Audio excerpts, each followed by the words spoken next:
I mean, did did you see the Republican debate? I mean, oh my goodness. Wow. Wow. Wow. I mean, I was completely taken by surprise.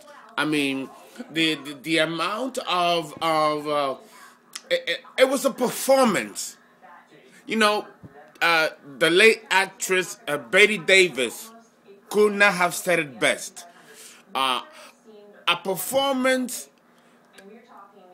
Let's see. Let me see if I can remember exactly how she phrased it. It was in the movie All About Eve.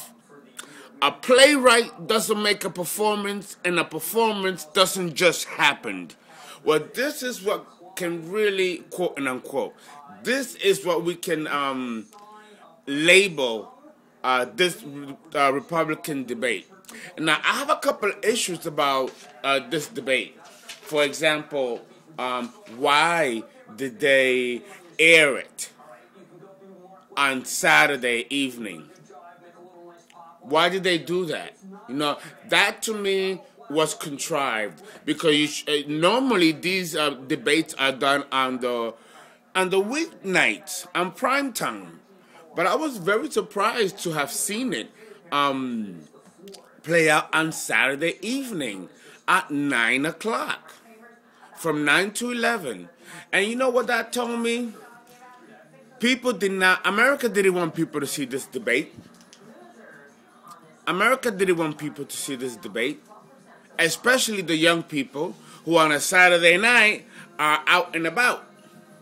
So this was really kind of like messed up. This really is letting you know the political bias that's going on. You know, they want to keep the public as less informed as possible. They don't want to show the vulnerability up on the stage. Because frankly, none of these people qualify to be President Obama in the next coming election, in almost less than 40 days away. But let's go down the list and let's talk about each Republican candidate, and let's talk about, how they fared. I'm looking for the list now because I took notes. I'm looking for that list. Where do I have that list? Where do I have that list? You know what?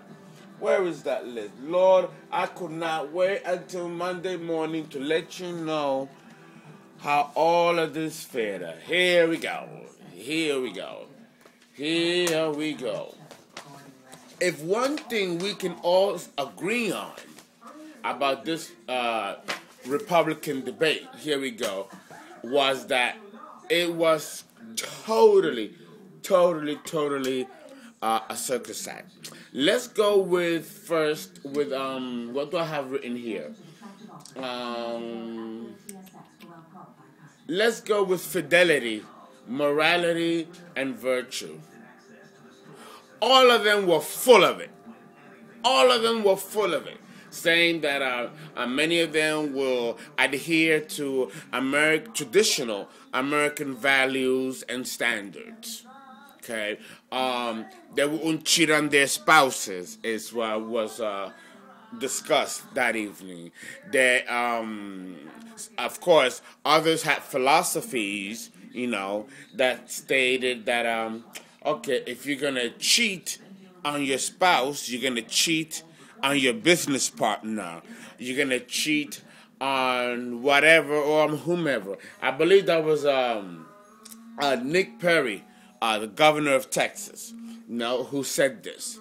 And that to me, and I'm looking, of course, at Newt Gingrich just to see his reaction from the cross of my eyes to see how he will react, because he's the most culpable candidate when it comes to falling short in this category, But then again, all the other candidates have fallen short in this same category, but not with their spouses.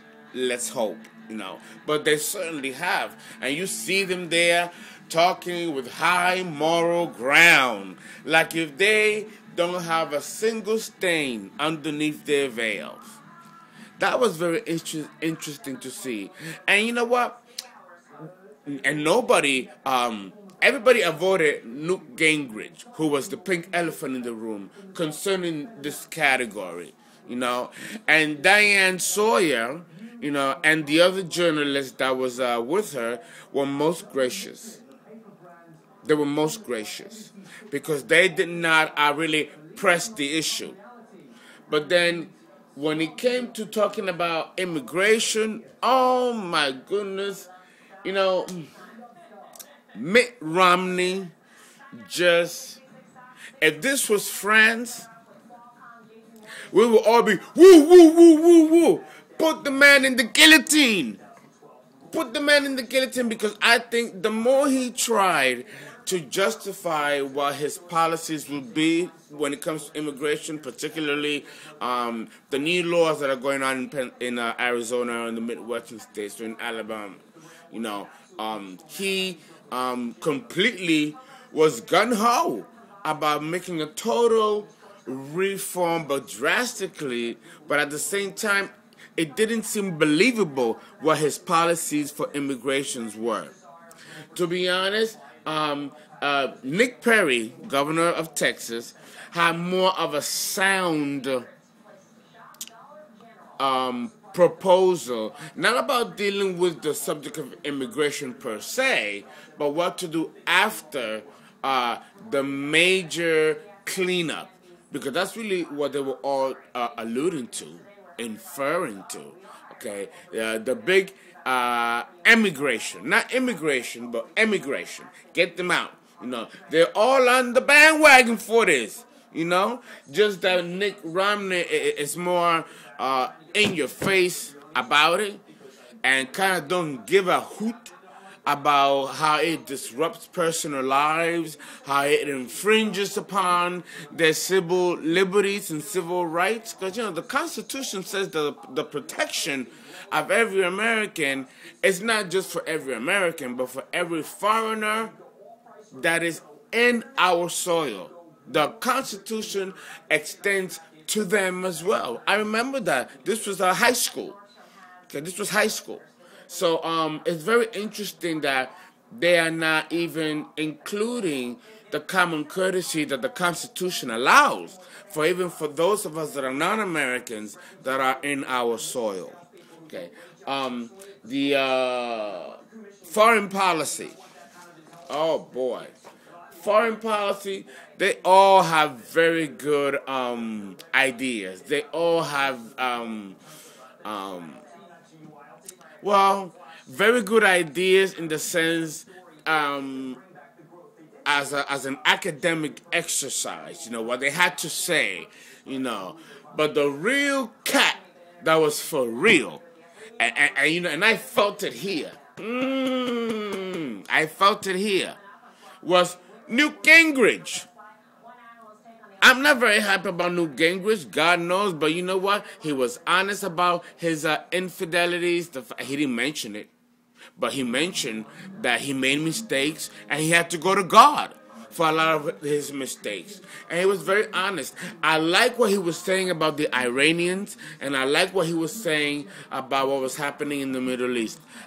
He was really telling the truth. Out of everyone here, this man was telling the truth.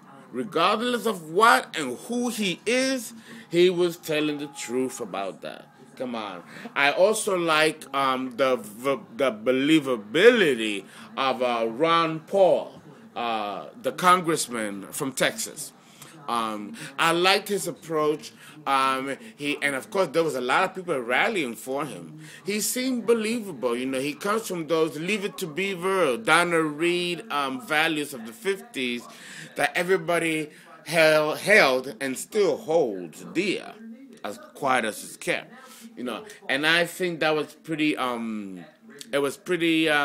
Even though people like me, people of color like me, will not fall in that matrix, because we were certainly treated as second class. and we still are considered that way, even though we have a black president. Okay, let's not get it twisted. But it was a more straightforward, kind of like America was more open, more giving, more forgiving, as far as foreign policy goes. But I don't know if it's gonna be enough to have him win the election. He's very linear and very sound, and I was impressed by him. I really was, and of course, it was interesting, and I kind of miss not seeing Herman Cain there, because he was so entertaining. I mean, ludicrous, but so entertaining. But the person that really kind of like got my heart a little bit, just a little bit, like the song goes, just a little bit, baby, just a little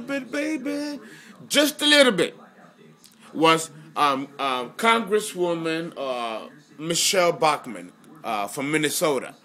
She discussed her story about growing up, middle class in Iowa, and coming from divorce and then having to be raised by a single mother, and then losing the middle class status, the living, and it was a very humble aspect of Michelle Bachmann, and it made her human, and she did pretty well. She did pretty well in this debate. I gotta give it to her. She did very well in this debate, and the other Republican candidate did support her on some key issues that she was actually bringing to the fore, and that was good to see. But I don't like how she continues to bash Barack Obama. Everybody may not like Barack Obama's policies. Let me tell you something. I don't like Obamacare. I don't like it, and I've already been affected by the Obamacare already. I had to get another insurance, and I don't like it. Nothing like the insurance I had before. And I know that all of these have to do with the socialization of medicine. I don't agree with it. I believe that every state should have, every governor of his own state should be able to map out what the health care should be for their own individual states, particularly the more wealthier states. Dealing with poor states like West Virginia and Mississippi, I can see where they can benefit from the socialization of medicine if those states call for it. But I don't think it should be a mandate of the federal government to do this. I don't like it. I agree with Michelle Bachmann on this, and I agree with actually many of them on the panel on it. But I don't like the fact that she personally goes after Barack Obama, everybody likes Barack Obama. He's likable. You may not like his politics, but he's a likable man. She attacks both, and that's what really sits to me in sour taste with Michelle Bachmann. But I think that all of them, Nick Romney, Rick Santorum, I liked him. I was impressed by him a lot. I was impressed with his track record of winning against all odds. I'm impressed by that. And don't be surprised if he becomes our next president. Don't be surprised. Because let me tell you, he spoke he didn't mince words. He was linear. He has a consistent track record. And he's a consistent conservative, pretty much like Michelle Bachmann. But all of them are crying conservative. I mean, that was the keynote phrase: consistency and conservatism.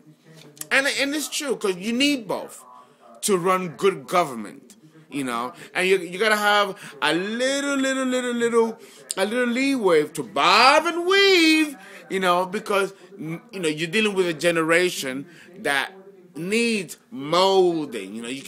Things cannot be so rigid, whereas you don't allow room for innovation and creativity. The very essence of what Obama's administration is being attacked under, which I totally disagree. But this was quite a hell of a debate. Who's gonna win? You tell me. I'd like to know.